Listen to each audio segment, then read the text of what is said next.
কইছিলাম না তোরে, সিডর যদি আবার আসে তাহলে তোর জীবনে আইব লন্ড ভন্ড কইরা দিব তোর সবকিছু।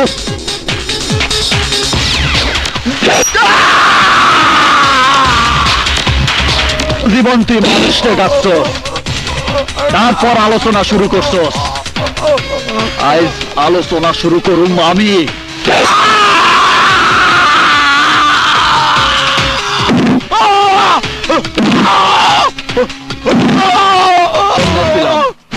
তুই আমারে সিডর বানাইছস, ভয়ঙ্কর সিডর। সেই সিডর থেকে আমি আবার মুন্না হইতে চাইছিলাম, কিন্তু তুই আমারে মুন্না হইতে দেস তাই। এইবার দেখ সিডরের তাণ্ডব।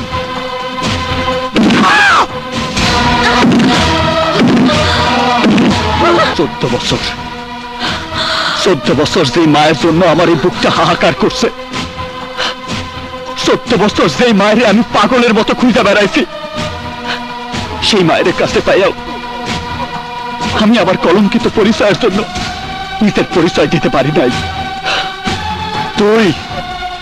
তুই আমারে আমার মায়ের কাছে সন্ত্রাসী বানায় পাঠাইছস, যার কারণে আমি আমার মায়েরে আমার পরিচয় দিতে পারি নাই, আমার মায়েরে মা বলে ডাকতে পারি নাই।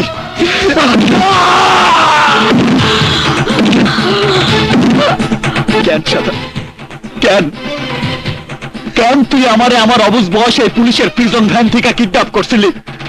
কেন আমারে অবুঝ বয়সে অপরাধী বানাইছিলি? কেন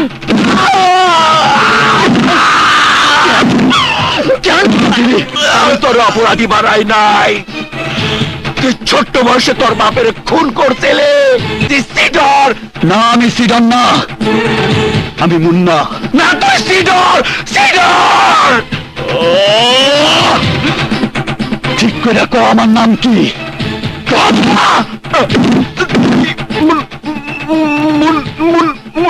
মুন্না। তাইলে আমারে আমার মায়ের মুন্না হইতে দিলি না কেন? কেন আমার মায়ের জন্মদিনের কেকে বিষ মিশাই দিয়েছিলি?